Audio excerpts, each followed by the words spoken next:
Furs. At its peak, Baghdad was a magnificent city to behold, with its parks, markets, mosques, and bathhouses, as well as schools, hospitals, and charitable foundations. It was home to mansions lavishly gilded and decorated and hung with beautiful tapestries and hangings of brocade and silk. Their reception rooms, lightly and tastefully furnished with luxurious, expensive tables, exceptional Chinese vases, and innumerable gold and silver trinkets. Down by the river Tigris were the places, kiosks, and gardens which served the elite. The scene on the river was animated by thousands of gondolas decked with little flags dancing like sunbeams on the water, and carrying the pleasure-seeking inhabitants of the city from one part of Baghdad to another. The vibrancy of the markets and the spending power of the court, the wealthy, and the general population were magnetic. The impact of the boom extended far beyond the frontiers of the Islamic world, where the Muslim conquest created new routes that snaked in all directions, bringing goods, ideas, and peoples together. For some, the extension of these networks was a cause of some anxiety.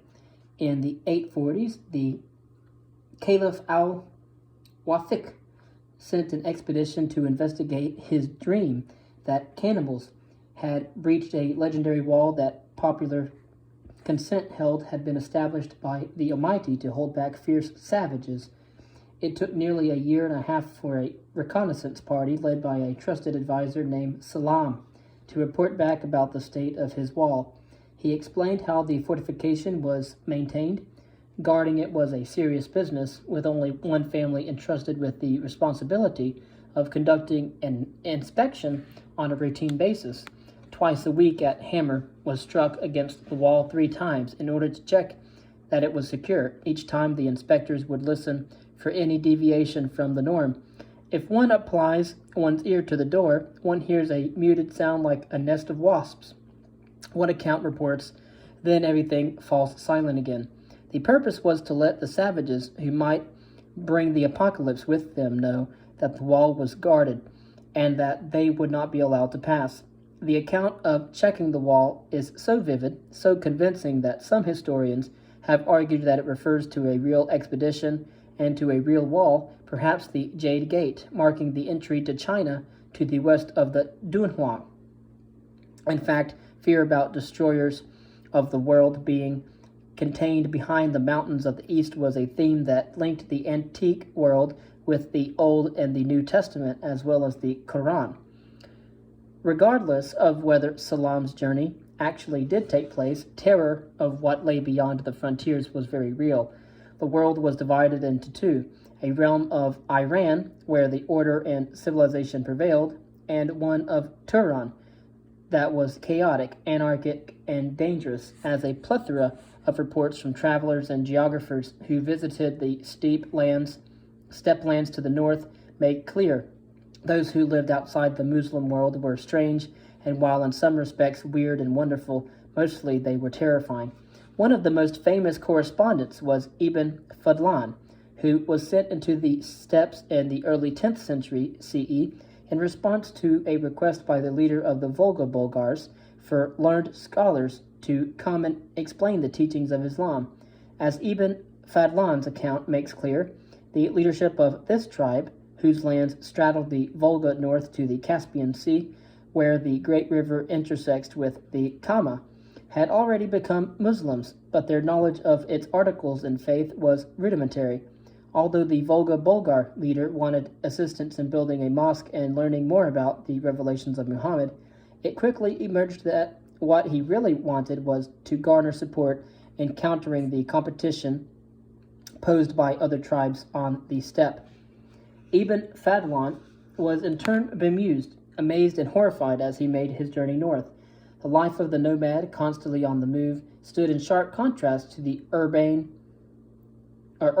settled, and sophisticated metropolitan culture of Baghdad and other cities. The Guz tribe were among the first peoples Ibn Fadlan had encountered. They live in felt tents, he wrote, pitching them first in one place and then in another. They live in poverty like wandering asses. They do not worship God, nor do they have any recourse to reason. He went on, "They do not wash after polluting themselves with excrement or urine, and in fact have no contact with water, especially in winter. That women did not wear a veil was the least of it. One evening they sat down with a man whose wife was present. As we were talking, she bared her private parts and scratched while we stared at her. We covered our faces with our hands, and each said, 'I seek forgiveness from God.' Her husband simply laughed at the prudishness of the visitors. The practices and beliefs of others on the steppe were no less surprising. There were tribes who worshipped snakes, others who worshipped fish, and others still who prayed to birds after becoming convinced that they had triumphed in battle thanks to the intervention of a flock of cranes. Then there were those who wore a wooden phallus around their necks that they would kiss for good luck before setting out on a journey. These were members of the Bashgird tribe, a people of legendary savagery, who would carry the heads of their enemies around with them as trophies. They had appalling habits, including eating lice and fleas. Ibn Fadlan saw one man find a flea in his clothes, and having crushed it with his fingernail, he devoured it, and on noticing me said, 'Delicious.' Although life on these steppes was hard to fathom for visitors like Ibn Fadlan, there was considerable interaction between the nomads and the sedentary world to the south. One sign of this was the spread of Islam through the tribes, albeit somewhat erratically. The Guz, for instance, professed to be Muslims and would utter suitably devout phrases to make a good impression on the Muslims who stay with them, according to Ibn Fadlan. But there was little substance to their faith, he noted, for if one of them suffers an injustice or something bad happens to him, he lifts his head up to the heaven and says, 'Bir Tingri,' not invoking Allah, in other words, but Tingri, the supreme nomad celestial deity. In fact, religious beliefs on the steppes were complex and rarely uniform, with influences from Christianity, Islam, Judaism, Zoroastrianism, and paganism jostling and blending to create composite worldviews that are different to disentangle. Part of the spread of these shifting, adaptive spiritual views was carried out by a new type of Muslim holy men acting as a form of missionary. These mystics, known as Sufis, roamed the steppes, sometimes naked but for a set of animal horns, tending to sick animals and impressing onlookers with their eccentric behavior and wittering about devotion and piety. They seem to have played a crucial role in winning converts, fusing the shaman and animist beliefs that were widespread in Central Asia with the tenets of Islam. It was not just Sufis who had an impact. Other visitors made interventions that were decisive in spreading ideas about religion. A later account of the conversion of the Volga Bulgars records how a passing Muslim merchant cured the tribe's ruler and his wife from serious illnesses after all other attempts to do so had failed. After making them promise to adopt his faith if he healed them, he gave them medicines and cured them, and they and all their people embraced Islam. It was a classic conversion story. The acceptance of the leader or those close to him of a new faith was the decisive moment in large-scale adoption of a set of practices and beliefs. It is certainly true that expanding the faith into new regions became a badge of prestige for governors and local dynasties, helping them gain the attention of the caliph, as well as winning kudos within their own communities. The Samanids, based in Bukhara, for example, were passionate in championing Islam. One way they did so was by introducing a system of madrasas, or schools, borrowing the concept from Buddhist monasteries to teach the Quran properly, while also patronizing research into the Hadith tradition, which are the sayings and actions attributed to Muhammad. Giving money out liberally to all comers also ensured that mosques were full to bursting. However, the steppes were much more than a wild north, a frontier zone called and filled with savage people with strange customs, a void into which Islam would expand and where untouched populations could be civilized. For a while, accounts by visitors like Ibn Fadlan paint a picture of barbarianism. The nomadic lifestyle was in fact both regulated and ordered. Moving from place to place was not the result of aimless wandering, but rather a reflection of the realities of animal husbandry, with large herds and flocks of livestock to tend to, finding good pasture as a fact of life, and doing so in a structured way was vital not just to a tribe's success but to its very survival. What looked chaotic from the outside was anything but from within. This is perfectly captured in a remarkable text compiled in Constantinople in the 10th century CE, which sets out how one of the principal groups that lived to the north of the Black Sea was structured to give the optimum chances of success. The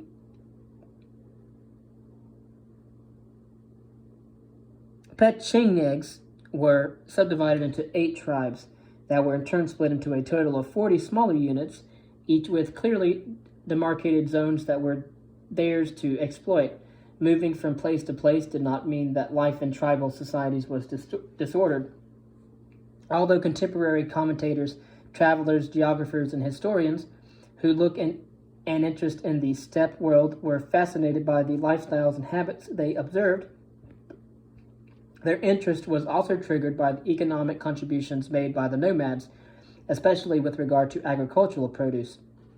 The steppes supplied sedentary societies with precious services and produce. There were members of the Guz tribe who, in Ibn Fadlan's reckonings, owned 10,000 horses and 10 times as many sheep. Even if we should not set too much store by specific numbers, the scale of operations was clearly substantial. Horses were a vital part of the economy, something that is clear from the reference across a range of sources about the large number of cavalry that some of the major tribes of the steppes were able to put into the field. These were reared commercially, to judge from the account of the destruction of substantial stud farms by an Arab raiding force in the 8th century, and from bones found by archaeologists north of the Black Sea. Farming also increasingly became an important part of the steppe economy, with crops being planted across the lower Volga region, which included many tilled fields and orchards. Archaeological evidence from the Crimea from this period attests to farming of wheat, millet, and rye on a substantial scale. Hazelnuts, falcons, and swords were some of the other products sold to the markets up to the south. So too were wax and honey. The latter, honey, was thought to provide resistance to the cold. Amber was also brought to market in such quantities, not only through the steppes but from Western Europe, that one leading historian has coined the term the Amber Trail to describe the routes bringing the hardened resin to keen buyers in the east. Above all else, however, was the trade in animal pelts. Furs were highly prized for the warmth and status they bestowed on their wearers. One caliph in the 8th century went so far as to conduct a series of experiments to freeze a range of different furs to see which offered the best protection in extreme conditions. He filled a series of containers with water and left them overnight in ice-cold weather, according to one Arabic writer. In the morning he had the flasks brought to him. All were frozen except the one with black fox fur. He thus learned which fur was the warmest and the driest. Muslim merchants distinguished between different animal pelts, setting prices accordingly. One writer in the 10th century CE mentions the import from the steppes of sable, gray squirrel, mink, fox, beaver, and spotted hare among the varieties that were then to be sold elsewhere by traders with an eye to making good money from marking these up. Indeed, in some parts of the steppe, pelts were used interchangeably with currency, with fixed exchange rates. 18 old squirrel skins were worth 1 silver coin, while a single skin was the price of a great loaf of magnificent bread, large enough to sustain a big man. This was incomprehensible to one observer. In any other country, 1,000 loads would not buy you a bean, and yet there was an obvious logic to what was effectively a system of currency. Having a means for exchange was important for societies that interacted with each other but lacked central treasuries that could oversee large-scale minting of coins. Skins, pelts, and furs therefore served an obvious purpose in an unmonetized economy. According to one historian, perhaps as many as 500,000 pelts were exported from the steppes every year. The emergence of a sprawling Islamic empire created new channels of communication and new trade routes. The creation of a fur road into the steppe and forest belts to the north was the direct result of the surge in disposable wealth in the centuries following the great conquest of the 7th and 8th centuries, respectively. Not surprisingly, proximity accounted for everything. Being able to bring animals, pelts, and other produce easily to market was crucial. The wealthiest nomadic tribes were inevitably those that were well located and able to trade actively and reliably with the sedentary world. Likewise, towns that were closest to the steppes experienced sharp upswings in their fortunes. Merv was a prime beneficiary, expanding to the point that it was described by one contemporary as the mother of the world.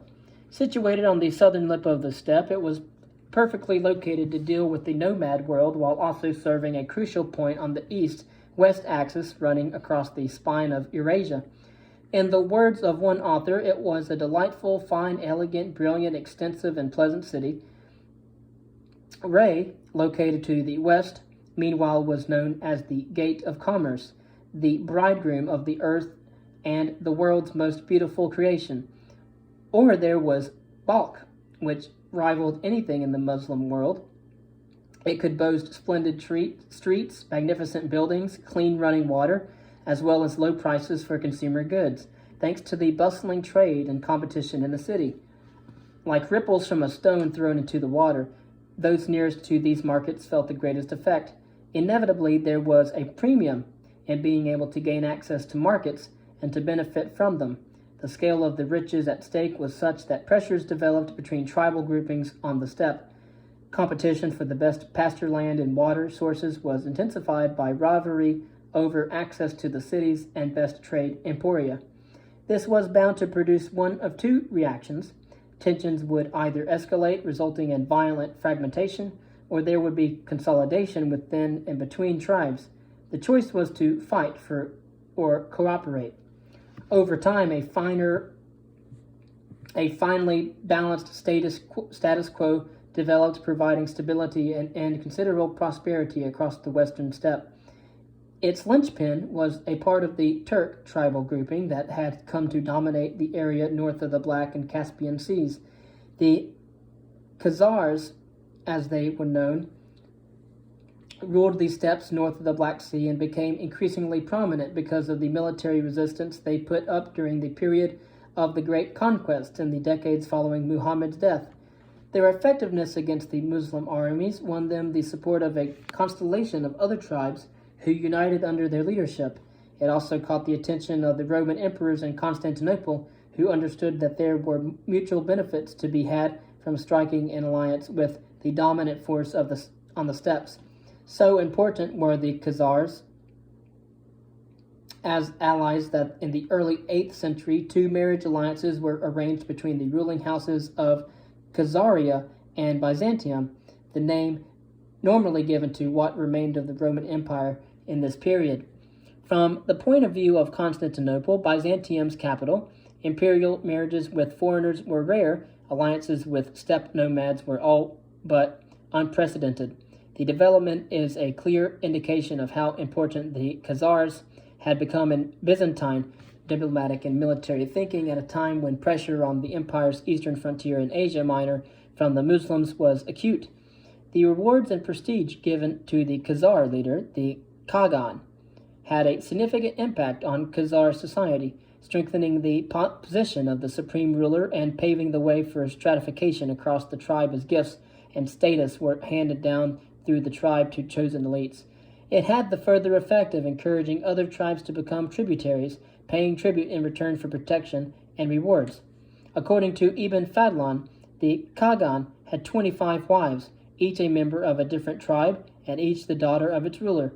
A source written in Hebrew in the 9th century likewise talks of tribes that were subject to the Khazars, with the author uncertain if there were 25 or 28 tributaries.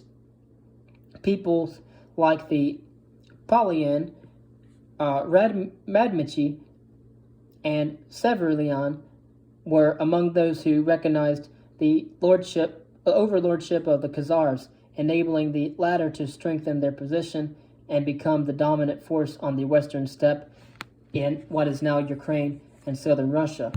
Rising levels of trade and long periods of stability and peace triggered profound transformation within Khazar society. The way the leadership of the tribe functioned underwent a change, with the role of the Khagan becoming increasingly removed from day-to-day affairs and his position evolving into a sacral kingship. Lifestyles also changed, with strong demand in neighboring regions for the produce grown, managed and produced by the Khazars and their tributaries, as well as for fruits of long-distance commerce. Settlements began to spring up that eventually developed into towns. By the early 10th century, the bustling city of Atil served as a capital and permanent home to the Khagan. Straddling the lower Volga, it was home to a cosmopolitan set of inhabitants. So sophisticated was the city that there were separate courts to resolve disputes according to different customary laws, presided over by judges who would rule on disputes between Muslims, between Christians, or even between pagans. While there was also a mechanism in place for how to resolve the matter if the judge was able to reach a verdict. Atil, with its felt dwellings, warehouses, and royal palace, was just one of these settlements that changed how the nomads lived. Other towns grew up in Khazar territory as a result of rising commercial activity, such as Samandar, where wood buildings were characterized by their domed roofs that were presumably modeled on traditional yurts. By the early 9th century, there were sufficient numbers of Christians across Khazaria to merit the appointment not only of a bishop, but of a metropolitan, effectively an archbishop, to minister to the faithful. Evidently, there were also substantial Muslim populations in Samandar, and Atil was, as well as elsewhere, something that is clear from reports in the Arabic sources of large numbers of mosques built across the region. The Khazars themselves did not adopt Islam, but they did take on new religious beliefs. In the middle of the 9th century, they decided to become Jewish.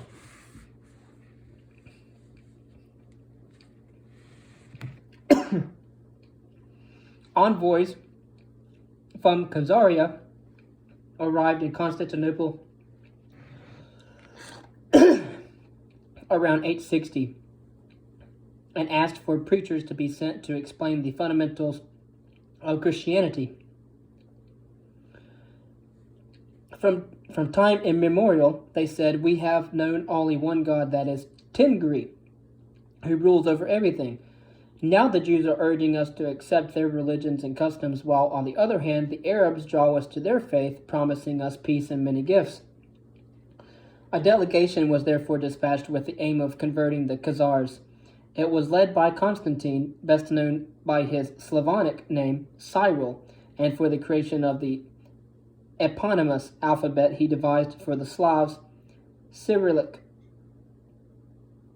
A formidable scholar like his brother Methodius, Constantine stopped on his way east to spend the winter learning Hebrew and familiarizing himself with the Torah in order to debate with Jewish scholars also heading to the Khagan's court. When they arrived in the Khazar capital, the envoys took part in a highly charged series of debates against rivals who had been invited to present Islam and Judaism. Constantine's erudition carried all before him, or so it seems from the account of his life, which drew heavily on his writings. In fact, despite Constantine's brilliance, he was told by the Khagan that his comments about Scripture were as sweet as honey. The embassy did not have the desired effect, for the Khazar leader decided that Judaism was the right religion for his people. A similar version of this story was being told a century later. News of the Khazar conversion had been received by astonished Jewish communities thousands of miles west, who eagerly tried to find out more about who the Khazars were and how they came to be Jewish. There was speculation about them and that they might be one of the lost tribes of ancient Israel. Of course, the polymath Hasdai Shaprut, who was based in Cordoba, that is Muslim Spain, finally managed to make contact with the tribe. His endeavors to establish whether the Khazars were indeed Jewish, or whether this was simply a tall tale put out by those wanting to win his favor, had hitherto drawn a blank. When he finally received confirmation that it was indeed true that the Khazars were Jewish, and moreover that they were wealthy and were very powerful and maintained numerous armies, he felt compelled to bow down and adore the God of heaven. "I pray for the health of my lord the king," he wrote to the Khagan, "of his family and of his house, and that his throne may be established forever. Let his days and his sons' days be prolonged in the midst of Israel." Remarkably, a copy of the Khagan's reply to his letter survives, with the Khazar ruler explaining his tribe's conversion to Judaism. "The decision to convert," wrote the Khagan, "was the result of the great wisdom of one of his predecessors, who had brought delegations representing different faiths to present the case for each. Having pondered how best to establish the facts, the ruler had asked the Christians whether Islam or Judaism was the better faith. When they replied that the former was certainly worse than the latter, he asked the Muslims whether Christianity or Judaism was preferable. When they lambasted Christianity and also replied that Judaism was the less bad of the two, the Khazar ruler announced that he had reached a conclusion. Both had admitted that the religion of the Israelites is better, he declared, so trusting in the mercies of God and the power of the Almighty, I choose the religion of Israel, that is the religion of Abraham. With that he sent the delegations home, circumcised himself, and then ordered his servants, his attendants, and all his people to do the same. Judaism had made considerable inroads into Khazar society by the middle of the 9th century. Apart from references in Arabic sources to proselytization by Jews in the decades before the arrival of the delegations of the Khagan's court, and fact about burial practices underwent a transformation during this period too, the recent discovery of a series of coins minted in Khazaria provides strong evidence that Judaism had been formally adopted as a state religion in the 830s. These coins bore a legend that provided a fine example of how faith could be packaged to appeal to disparate populations. The coins championed the greatest of the Old Testament prophets with the phrase, Musa Rasul Allah, Moses is the messenger of God. This was perhaps less provocative than it sounds, since the Quran, after all, explicitly teaches that there should be no distinction between the prophets and that the message brought by all of them should be followed. Moses was accepted and revered in Islamic teaching, so praising him was in some ways uncontroversial.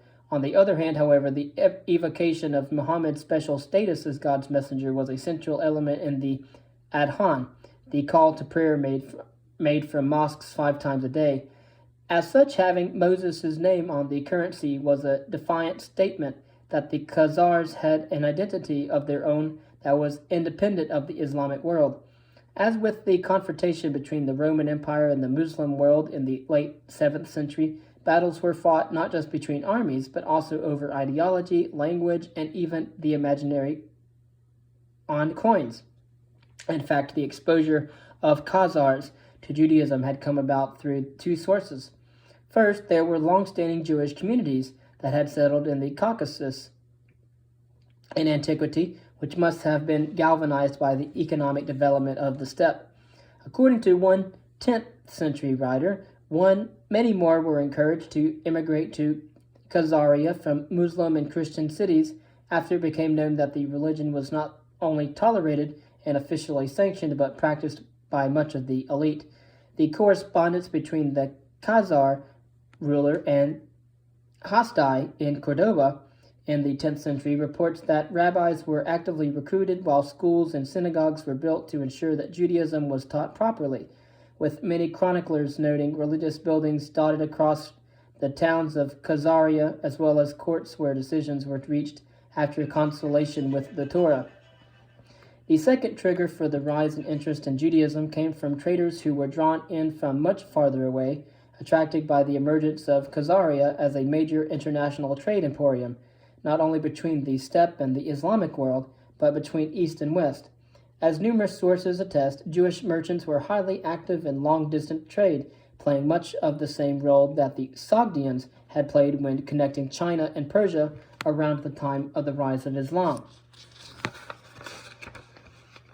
Jewish merchants were highly adept linguists, fluent in Arabic, Persian, Latin, Frankish, Andalusian, and Slavic, according to one contemporary source.